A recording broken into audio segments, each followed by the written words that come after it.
और लोग भी कैसे कैसे, भाई छोड़िए, पत्नी छोड़िए, पिता छोड़िए, माता छोड़िए, शत्रु भी कैसा भाई। इस कहानी का तो विलेन भी कितना खूबसूरत है, कितना कमाल का विलेन है। उत्तम कुल पुलस्त मुनि नाती, पुलस्त का नाती है भगवान शंकर का अनन्य भक्त, दशग्रीव। 10 सिर नहीं है उसके, ये सम्मित है, ये जो रामलीला में लगा देते हैं। 10 दिमागों के बराबर का IQ है, जिसके ऊपर 10 सिरों की कृपा चलती हो, 10 काम एक साथ करता हो, 10 तरह से सोचता हो, उसका नाम दशानन है। 10 सिर वाला है वो। 9 ग्रह उसके चरणों में लेटे हुए हैं, शनि के ऊपर तो पैर रखे बैठा है। फिर भी राम से हार गया। क्यों हार गया, कारण बताता हूं। राम इच्छाओं से मुक्त हैं और रावण इच्छाओं के पाश में बंधा हुआ।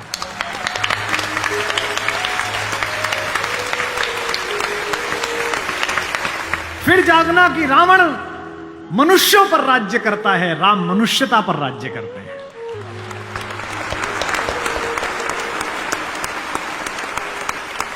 आपको पता है कि जब भगवान ने युद्ध शुरू किया तो पूजा की। राम ने कहा जामवंत से, जामवंत सबसे सीनियर हैं, वो भी ब्रह्मा जी के पोते हैं, रावण के दादाजी के दोस्त हैं, पुलस्थ मुनि के नाना के। कहा कि प्रभु महाराज जामवंत जी, मैं युद्ध करने जा रहा हूं, उससे पहले मैं पूजा करना चाहता हूं। जामवंत ने कहा करिए महाराज। तो बोले मेरे आराध्य तो शंकर हैं, शंकर राम की पूजा करते हैं और राम शंकर की पूजा करते हैं। इस कहानी से बड़ा समन्वय किसी का नहीं हो सकता। जामवंत ने कहा पूजा कर लीजिए महाराज।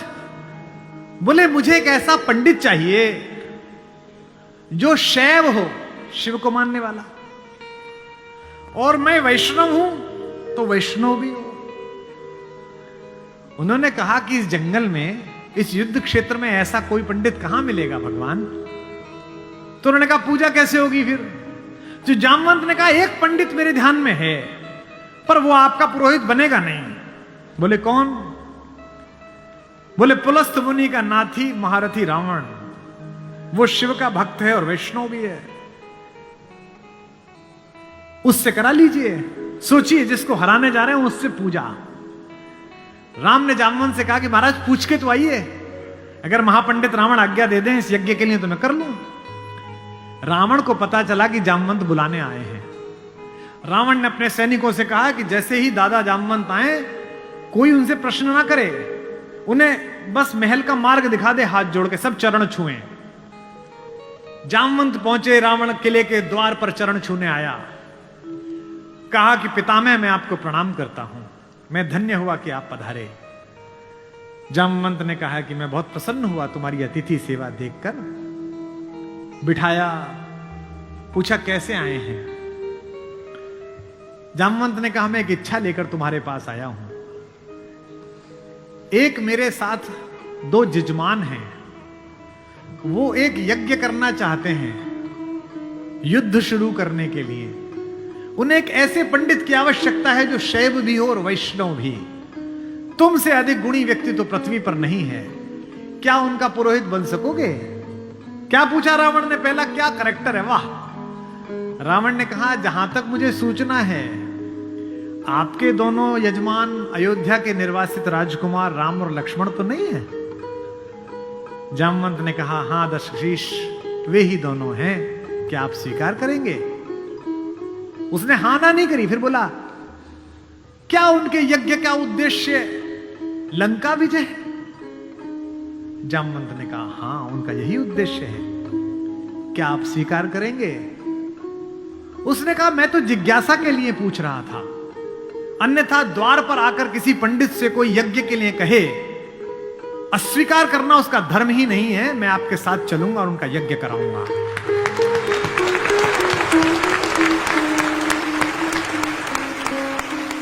जामवंत ने कहा कि क्या मुहूर्त निकला। उसने नवग्रहों को बुलाया, बोले इधर बैठ, तू इधर बैठ, तू इधर बैठ। वो तो अपने ही हाथ में था, तू मिनिस्टर ऑफ स्टेट, तू फुल कैबिनेट। बता कितने बजे? बोले जी सुबह 5:30 बजे ब्रह्म मुहूर्त में, जिसमें हम पैदा हुए। तो उसने कहा ठीक है, 5:30 बजे का मुहूर्त निकला, मैं 5 बजे आ जाऊंगा। जामवंत ने कहा आचार्य हो गया अब तो रावण, आचार्य पूजा के लिए क्या व्यवस्था करनी है, क्या सामग्री लाऊं? उसने कहा आपके यजमान, मेरे यजमान जंगल में हैं, अगर यजमान के पास पूजन सामग्री ना हो तो पंडित का धर्म बनता है कि वो पूजन सामग्री लेके आए, तो मैं लेके आऊंगा। उसने अपने पुत्र मेघनाथ को जगाया, इंद्रजीत को, और कहा बेटा अशोक वाटिका जाओ, अशोक वाटिका जाओ और सीता से कहो मैं उसे मिलना चाहता हूं, एक विशेष प्रयोजन है।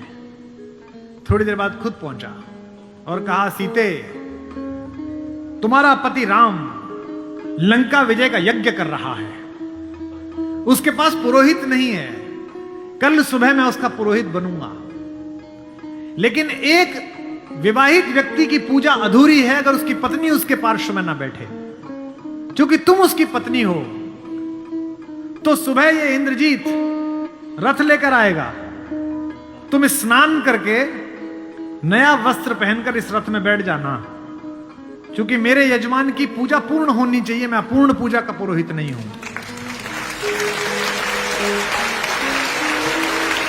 और कहा कि तुम्हारी लंका से मुक्ति केवल पूजा तक की है, पूजा होते ही उठना और इसी रथ में वापस बैठकर अशोक वाटिका में आ जाना। क्या तो सीता, क्या राम और क्या रावण, क्या कहानी है ये। सुबह यही हुआ,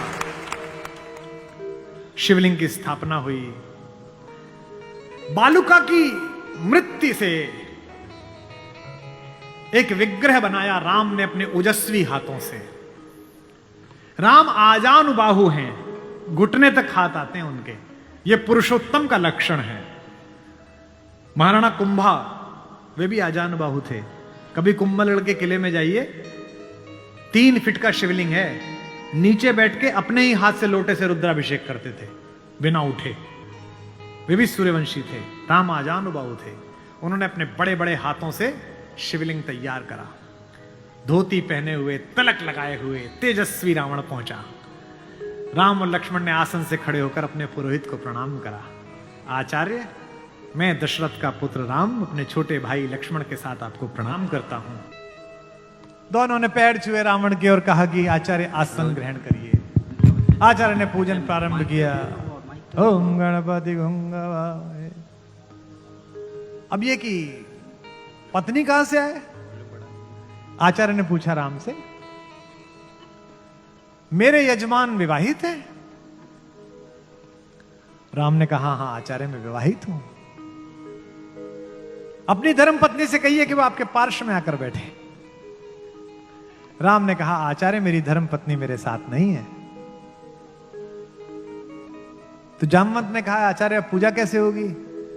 बोले पितामह मैंने आपसे कहा था कि किसी यजमान के पास अगर सामग्री किसी भी तरह की पूरी ना हो, कोई व्यवस्था पूरी ना हो, तो आचार्य का धर्म है कि वो पूरी व्यवस्था बना के लाए। बेटा इंद्रजीत, यजमान की पत्नी को उनके पार्श्व में स्थापित करो। अपहरण गई हुई मां हमारी जगत जननी भारतेश्वरी पार्श्व में बैठी।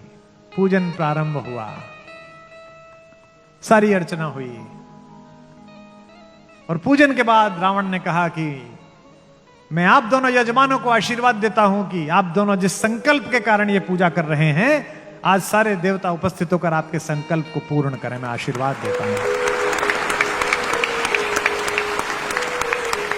हमारे गांव में गीत गाया जाता था, बना पुरोहित रामचंद्र का जय का वर दे आया। जब चलने लगे तो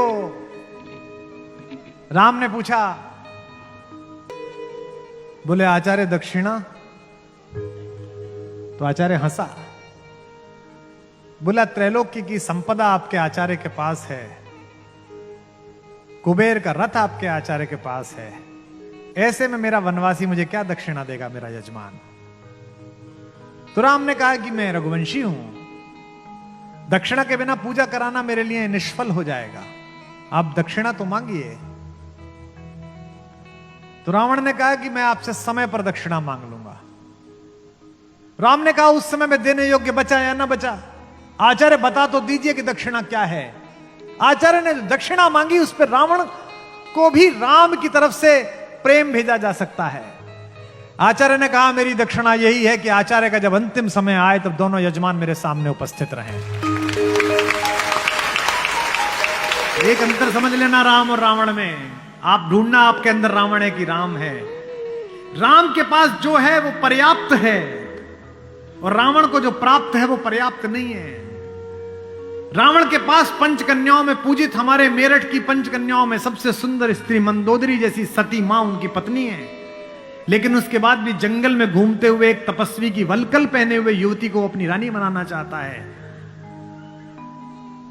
लेकिन युद्ध के आखिरी दिन जब रावण पड़ा हुआ है नीचे, निश्चेष्ट उसका शव पड़ा हुआ है, तो मंदोदरी ने विलाप करने के बाद पूछा वो कहां गया जिसने इसे मारा? लोगों ने कहा वहां बैठा समुद्र के किनारे, शाम ढल रही है, सूरज डूबने वाला है और रघुवंशी राम उदास एक पत्थर पर बैठे हुए कि इतना रक्तपात क्यों हुआ, दुखी है राम लाशों को देखकर। मंदोदरी गई, कमांडो खड़े हुए हैं उनको रोकने के लिए, लेकिन देखा कि माता मंदोदरी आ रही है तो पुलिस वाले हट गए, वानर हट गए, पीछे से पहुंची। चिंताग्रस्त राम ने अचानक एक स्त्री की छाया देखी जो पैर के आसपास आ रही है। राम सचेत होकर उठे और पलट कर कहा कि देवी मैं आपको प्रणाम करता हूं, इस निर्जन रण क्षेत्र में आप कौन हैं?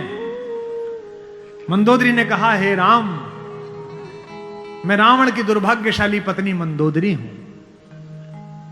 राम ने कहा मां मैं आपसे क्षमा चाहता हूं, आपका पति बड़ा तेजस्वी था, महाज्ञानी था, उच्च कुल में पैदा हुआ था, ब्रह्मा का वंशज था, लेकिन उसने अनीति की थी इसलिए मुझे उसको मारना पड़ा।